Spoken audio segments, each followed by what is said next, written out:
नमस्कार दोस्तों, स्वागत है आप सबका अपना चैनल यूनिवर्स ज्ञान टीवी पर। तो दोस्तों, हमने सूर्य, अपना सौरमंडल, ब्लैक होल, ये सब के बारे में थोड़ा बहुत डिस्कस किया। आगे वीडियो में हम अपने सौरमंडल के बाकी ग्रहों के बारे में चर्चा करेंगे। तो इस वीडियो में हम बुध के बारे में चर्चा करेंगे। बुध यानी मरक्यूरी। बुध सूर्य का सबसे निकटतम ग्रह है और सौरमंडल का सबसे छोटा ग्रह भी है। इस छोटे और गड्ढेदार ग्रह का कोई चंद्रमा नहीं है और यह सौरमंडल के किसी भी अन्य ग्रह के तुलना में सूर्य के चारों ओर तेजी से चक्कर लगाता है। इसीलिए रोमनों ने इसका नाम अपने तेज तरार दूत देवता के नाम पर रखा है। यह पृथ्वी के बाद दूसरा सबसे घना ग्रह है, जिसका विशाल धात्विक कोर 3600 से 3800 किलोमीटर चौड़ा है। यह कोर उस ग्रह का लगभग 75% है। इसकी तुलना में बुध का बाहरी आवरण 500 से 600 किलोमीटर मोटा है। सुमेरियन लोग कम से कम 5000 साल पहले बुध के बारे में जानते थे। नासा के messenger mercury surface space environment Jio chemistry and ranging mission से जुड़ी एक साइट के अनुसार इसे अक्सर लेखन के देवता नाबू से जोड़ा जाता है। बुध को सुबह के तारे और शाम के तारे दोनों के रूप में देखने के कारण अलग अलग नाम भी दिए गए थे। बुध को सुबह और शाम का तारा भी कहा जाता है। हालांकि ग्रीक खगोलविदों को पता था कि दोनों नाम एक ही पिंड को संदर्भित करते हैं और हेराक्लिटस ने लगभग 500 ईसा पूर्व सही ढंग से सोचा था कि बुध और शुक्र दोनों पृथ्वी की नहीं बल्कि सूर्य की परिक्रमा करते हैं। बुध आखिर कितना गर्म है? यह ग्रह सूर्य से बहुत करीब होने के कारण इसकी सतह का तापमान 450 डिग्री सेल्सियस तक पहुंच जाता है। इस ग्रह की कोई भी वातावरण नहीं है, इसीलिए रात के तापमान -170 डिग्री सेल्सियस तक गिर जाता है। हमारा बुध ग्रह सौरमंडल का सबसे छोटा ग्रह है। यह पृथ्वी के चंद्रमा से थोड़ा ही बड़ा है। इसका कोई वायुमंडल नहीं है, इसीलिए ग्रहों गड्ढों से भरा हुआ है। लगभग 4 बिलियन वर्ष पहले लगभग 100 किलोमीटर चौड़ा एक क्षुद्र ग्रह बुध से टकराया था, जिसका प्रभाव 1 ट्रिलियन 1 मेगाटन बमों के बराबर था, जिससे लगभग 150 किलोमीटर चौड़ा एक विशाल प्रभाव गड्ढा बन गया था। कैलरिस बेसिन के रूप में जाने जाना वाला यह गड्ढा पूरे टेक्सास राज्य को समाहित कर सकता है। 2011 में हुए शोध के अनुसार एक और बड़े प्रभाव ने ग्रह के अजीब गरीब चक्कर को बनाने में मदद की होगी। बुध की सतह। बुध ग्रह सूर्य के जितना करीब है। 2012 में नासा के मैसेंजर अंतरिक्षयान ने इसकी उत्तरी ध्रुव के आसपास के गड्ढों में पानी की बर्फ की खोज की है, जहां का क्षेत्र सूर्य की गर्मी से स्थायी रूप से छाया में हो सकता है। दक्षिणी ध्रुव पर भी बर्फीले क्षेत्र हो सकता है, लेकिन मैसेंजर की कक्षा ने वैज्ञानिकों को इस क्षेत्र की जांच करने की अनुमति नहीं दी। धूमकेतु या उल्कापिंडों ने वहां बर्फ पहुंचाई होगी, या ग्रह के अंदरूनी हिस्से से जल बाष्प निकलकर ध्रुव पर जमा हो गया होगा। जैसे कि बुध काफी छोटा नहीं है, यह न केवल अपने अतीत से सिकुड़ा बल्कि आज भी सिकुड़ रहा है। 2016 की एक रिपोर्ट के अनुसार छोटा ग्रह एक ठंडे लोहे के कोर के ऊपर एक एकल महाद्वीपीय प्लेट से बना है। जैसे ही कोर ठंडा होता है, यह ठोस हो जाता है, जिससे ग्रह का आयतन कम हो जाता है और यह सिकुड़ने लगता है। इस प्रक्रिया ने सतह को कुचल दिया, जिससे लोब के आकार की चट्टानें बन गई, जो कुछ सैकड़ों मील लंबी और 1 मील ऊंची थी। साथ ही बुध के ग्रेट वैली, जो लगभग 620 मील लंबी 250 मील चौड़ी। दरअसल बुध की सतह पर चट्टानों के 2016 के एक अध्ययन ने सुझाव दिया कि ग्रह अभी भी भूकंप या बुध भूकंप से थरथरा सकता है। इसके अलावा अतीत में ज्वालामुखी गतिविधि के कारण बुध की सतह लगातार बदल रही है। हालांकि 2016 के एक अन्य अध्ययन से सुझाव दिया कि बुध के ज्वालामुखी विस्फोट संभवतः लगभग 3.5 अरब साल पहले समाप्त हो गए थे।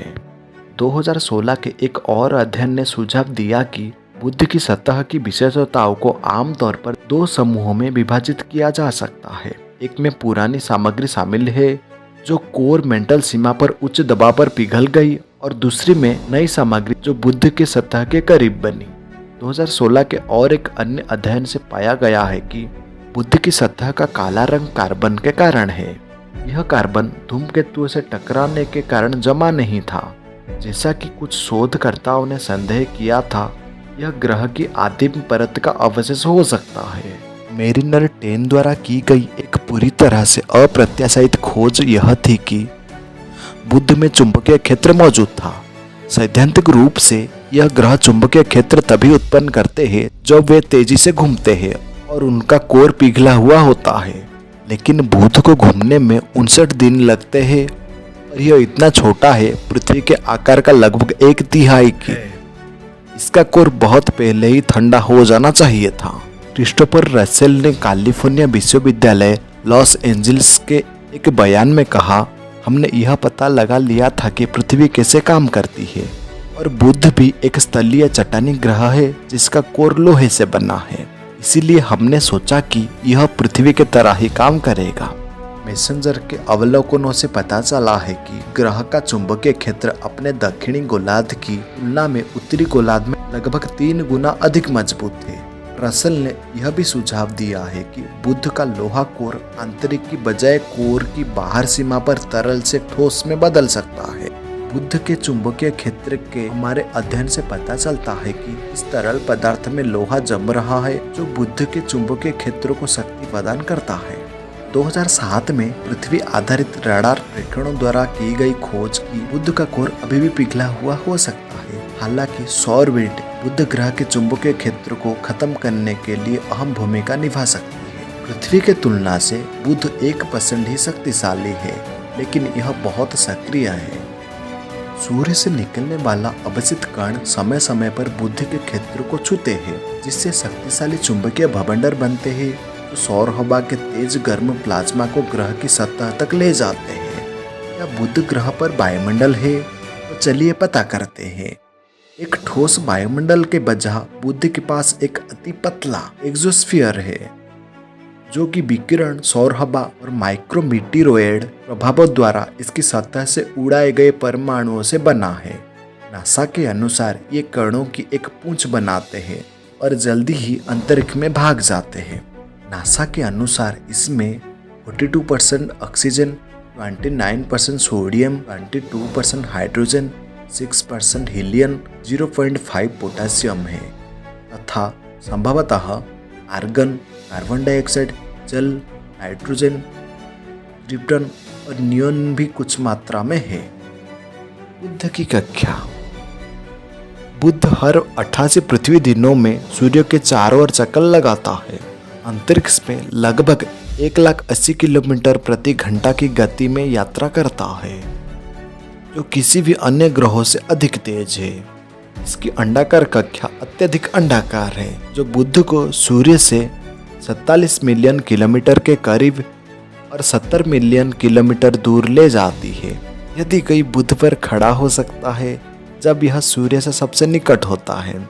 हमारे पृथ्वी से दिखने वाले सूर्य के मुकाबले बुध पर 3 गुना बड़ा दिखाई देगा।